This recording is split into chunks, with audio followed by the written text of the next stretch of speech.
Hello everybody, how's it going, and welcome back to another video on Assassin's Creed. And today I've got something super special for you guys, which is my personal top 10 favorite moments in the entirety of Assassin's Creed. So you guys gotta remember, this is gonna be my own personal opinion. It was super difficult to put together. Your guys' list might be comprised of scenes only containing Sean Hastings, but mine isn't, so there's that. I hope you guys enjoy this. Be sure to leave a like if you enjoy the video, and let me know your guys' favorite moments in the comment section below, if there are any that I missed out that you guys think should have been on the list. And without further ado, let's hop into the top 10 countdown.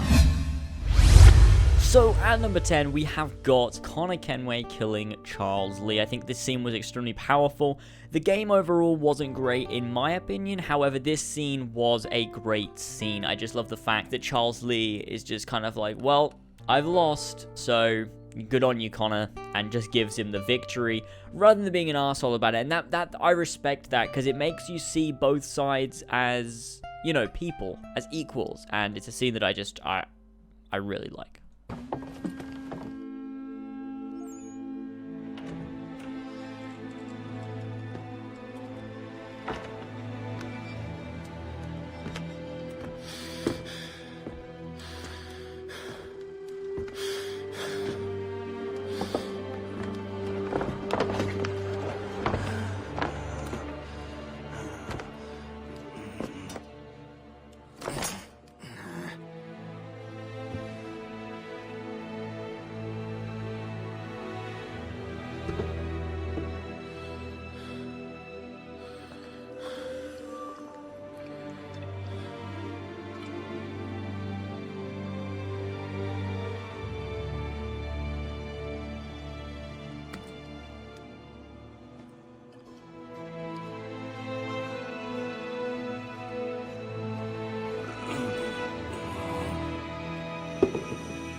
At number 9, we have Desmond's return to ABSTERGO Industries. I think this scene was fantastic. Parts of it may be a little bit rushed, like where you kill Daniel Cross and it kind of just cuts away like he was irrelevant, even though he's one of the most important characters. But I do love specifically the confrontation with Warren Vidic. The games have built up to that for a long time, and he walks in. Warren Vidic has his father, after remembering what he did to him, what he did to Clay, what he did to Lucy. Desmond just comes in there with the apple and kills everyone in the room. It's just, he has absolutely no chill at that point. He gives no fucks. He just goes in there and he kills Warren Vidic using the apple straight up. Doesn't have time to talk to him about anything. He doesn't care. It's just time to kill him. Like, that's something that I love about that scene, is just the cold way that Desmond kills everyone, and the fact that it's a huge payoff after building up to it for such a long time, and it's a scene that I really, really love.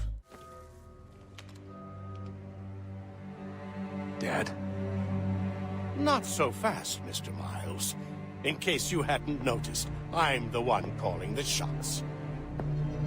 Now give me the apple. You want it? Fine. Here it is. Wait! No!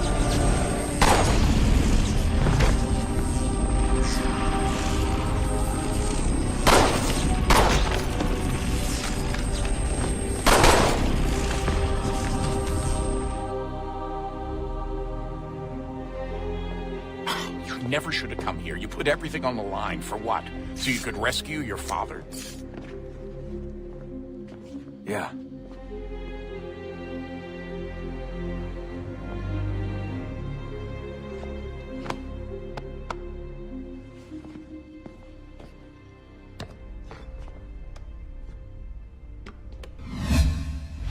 At number 8, it's a scene that wasn't actually in the games, but I felt I had to include it because it's one of my favorite all-time speeches ever, and that's Connor's ending epilogue speech from Assassin's Creed 3 that was cut. It's in Forsaken, you can read it, but there is an audio file which I'll let you guys listen to, and it's such a great speech. It really wraps up Connor's story, sums him up as a character, shows that he probably did really awesome things after the game ended, and that he learned from his experience and grew as a character. By not including that in the game, he looks like a naive character through and through, and he doesn't change, but including the speech allows you to see Connor in a different light and see that he has improved as a person and is worthy of possibly being a master assassin.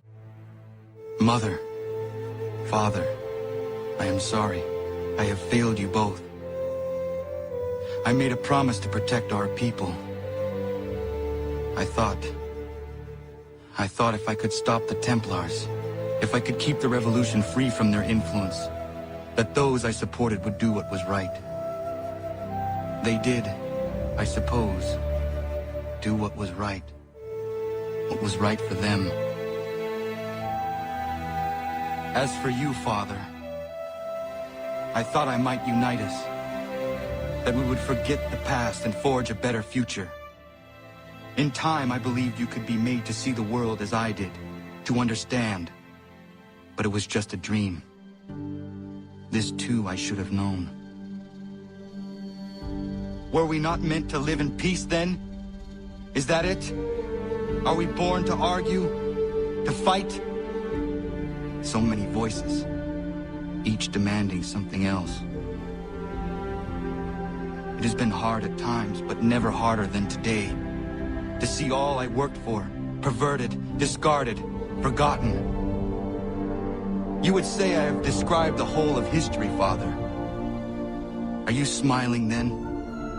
Hoping I might speak the words you long to hear, to validate you, to say that all along you were right?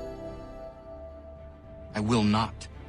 Even now, faced as I am with the truth of your cold words, I refuse, because I believe things can still change. I may never succeed, the assassins may struggle another 1,000 years in vain, but we will not stop. Compromise. That is what everyone has insisted upon. And so I have learned it. But differently than most, I think. I realize now that it will take time, that the road ahead is long and shrouded in darkness. It is a road that will not always take me where I wish to go. And I doubt I will live to see its end. But I will travel down it nonetheless.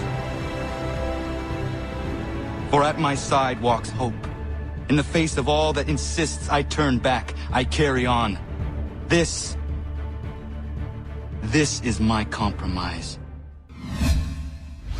At number 7, we have the ending to Assassin's Creed 4, specifically the looking back on the game, the characters you've lost, and Anne Bonny singing that beautiful song, Parting Glass. It is a gorgeous scene, and Darby McDevitt crafted that story and that ending specifically so well, and it gives me shivers every time I see it. It's one of my favorite moments in Assassin's Creed. I think the community also holds the scene in a super high regard.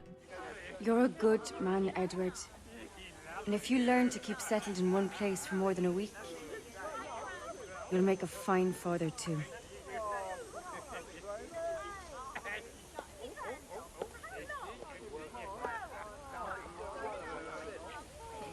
Of all the money that e'er I had, I spent it in good company. And all the harm that e'er I've done, alas, it was to none but me. And all I've done for want of wit, to memory now I can't. So let me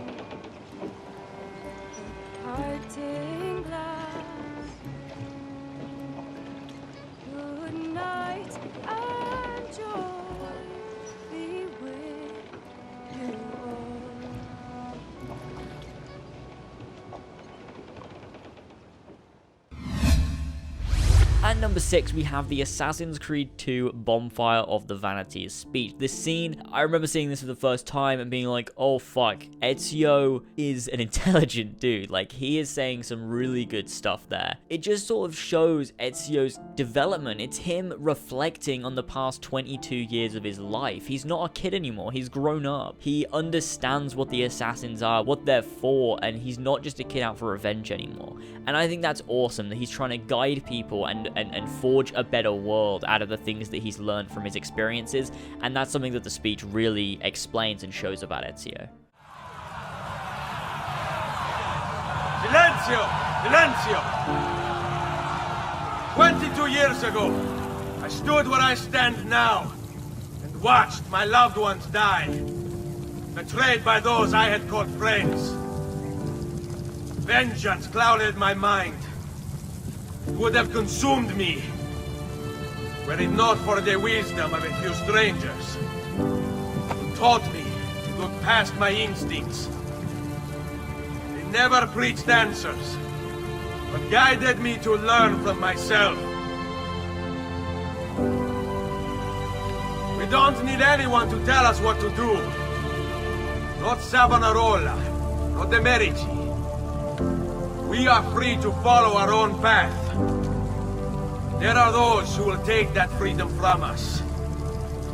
Too many of you gladly give it. But it is our ability to choose whatever you think is true that makes us human. There is no book or teacher to give you the answers, to show you the path. Choose your own way. Do not follow me or anyone else.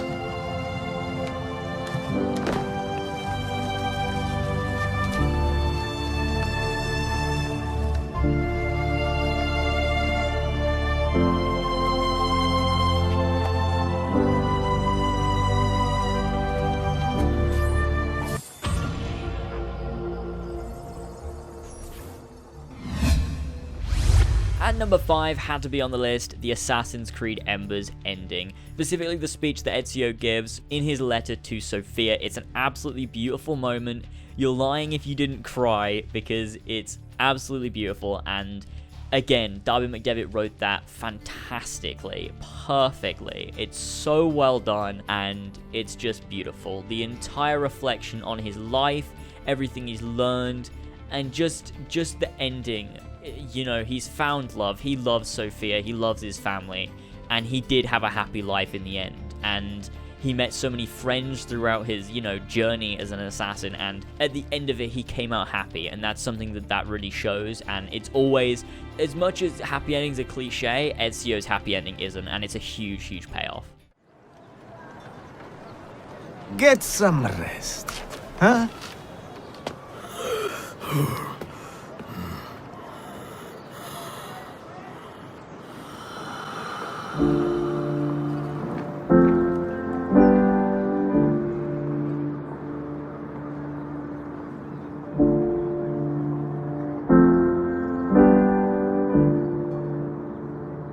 When I was a young man, I had liberty, but I did not see it. I had time, but I did not know it. And I had love, but I did not feel it. Many decades would pass before I understood the meaning of all three. And now, in the twilight of my life, this understanding has passed into contentment.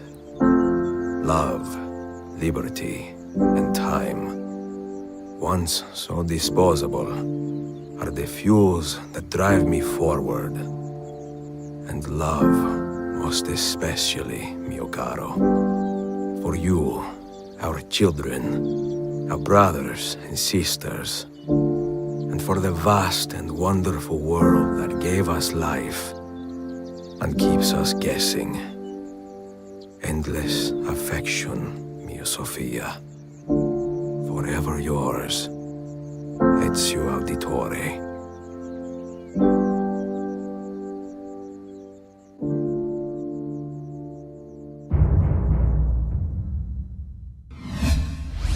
At number 4, we have a scene where Haytham and Connor are arguing on a rooftop, and Haytham completely fucking destroys Connor. It's an absolutely amazing scene, and the stuff that Haytham says is incredible. It's the moment where you kind of realize the Templars know what they're talking about in this time period. I think I'm on their side, not on the assassin side. That's not for everyone, but if you do deep analyzation of the game, you kind of realize that yeah, Haytham is 100% right and Connor's wrong in this instance. It's a very difficult line in Assassin's Creed 3, but for me, I love the Templars' point of view in that game, and I think Haytham is the most perfect blend of Assassin and Templar. Tell me something. You could have killed me when we first met. What stayed your hand? Curiosity. Any other questions? What is it the Templars truly seek? Order. Purpose. Direction. No more than that. It's your lot that means to confound with this nonsense talk of freedom. Time was. The assassins professed a far more sensible goal. That of peace. Freedom is peace. Oh no. It's an invitation to chaos. Only look at this little revolution your friends have started. I have stood before the Continental Congress and listened to them stamp and shout. All in the name of liberty. But it is just noise. And this is why you favor Lee? He understands the needs of this would-be nation far better than the jobberknolls who profess to represent it. It seems your tongue has tasted sour grapes. The people have made their choice, and it was Washington. The people chose nothing. It was done by a group of privileged cowards seeking only to enrich themselves. They convened in private and made a decision that would benefit them. Oh, they might have dressed it up with pretty words. That does not make it true. The only difference, Connor, the only difference between myself and those you aid is that I do not feign affection. At number 3, we have Ezio's speech after Yusuf's death in Assassin's Creed Revelations. This is a speech that shows a side of Ezio we don't see very often. It was much more present during Assassin's Creed 2 when he was young. It comes out again in Revelations. It's incredible the way it's done, because Ezio's lost so much in his life, and the Templars just come along while he's trying to do the right thing, and they take Yusuf from him, someone that he knows did so much for the assassins, and he's mad. He is so angry. He takes all of the assassins into the arsenal, and he kills as many Templars as he can. He's completely pissed off that this has happened. He's not upset like he was when his fathers and brothers died. He's furious, and that's something we don't see much from Ezio, especially in his later life, and seeing that in Revelations was amazing. And it's also scary to see Ezio that angry, because you know he's gonna fuck shit up, because this is Ezio, and if he fucked shit up when he was 17 and mad, he certainly is gonna fuck shit up when he's 50 and mad. Pissing off that Master Assassin is the worst thing that the Templars could have done, and it's such a good scene. The speech he gives to everyone, oh, it just gives me chills every single time.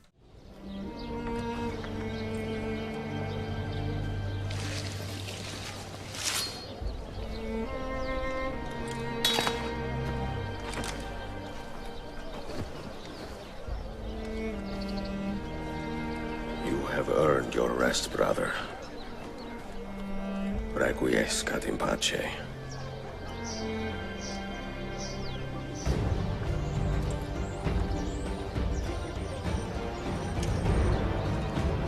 Brothers, sisters, the whole city rises against us, while YUSUF'S murderer waits and watches from the arsenal, laughing.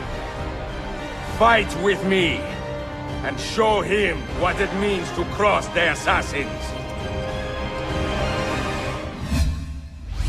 At number 2, we have Ezio finding Altair's library. That scene, just that scene where it's got the climax of the music playing in the background, while Ezio walks in with the torch and sees Altair's body in the chair, and it's this beautiful, magical scene with that amazing line, no books, no wisdom, just you. Such a good scene. Thinking about it right now, I'm getting shivers. It's such a beautiful scene. Again, Darby McDevitt right here, with just absolutely beautiful storytelling and writing. Completely fantastic. You had better come out of there alive. I plan to.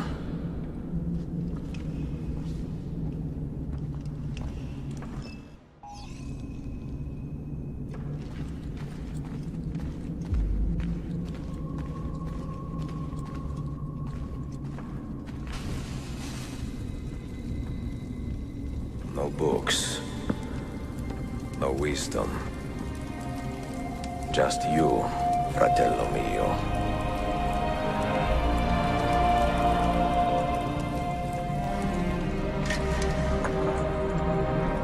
Requiescat in pace, Altair.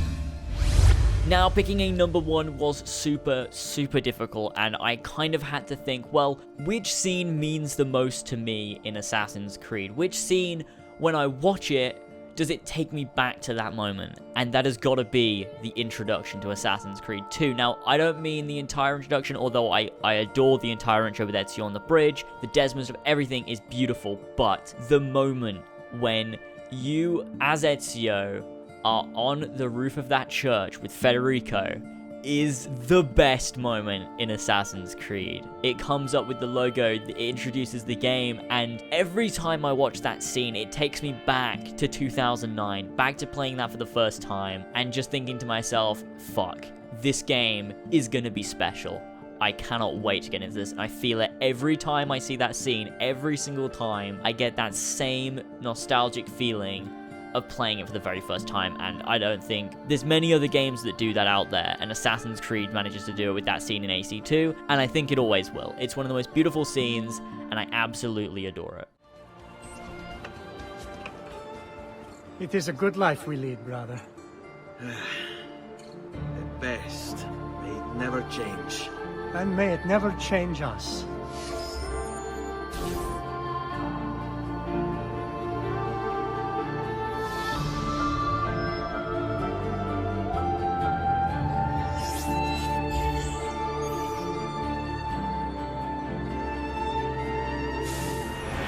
So thank you guys for watching this video. I do hope you enjoyed. Sorry if it was kind of long, but I did want to get all the scenes in there to make this video one big, awesome video. Let me know, obviously, your guys' thoughts and opinions and your favorite scenes in the comment section below. If there's any other topics you'd like me to make videos on, be sure to let me know as well. Follow me on Twitter to stay up to date on streams and videos and everything in the description, as well as subscribing right here for the newest Assassin's Creed news, information, gameplays, all that good stuff. And I'll see you guys in the next one.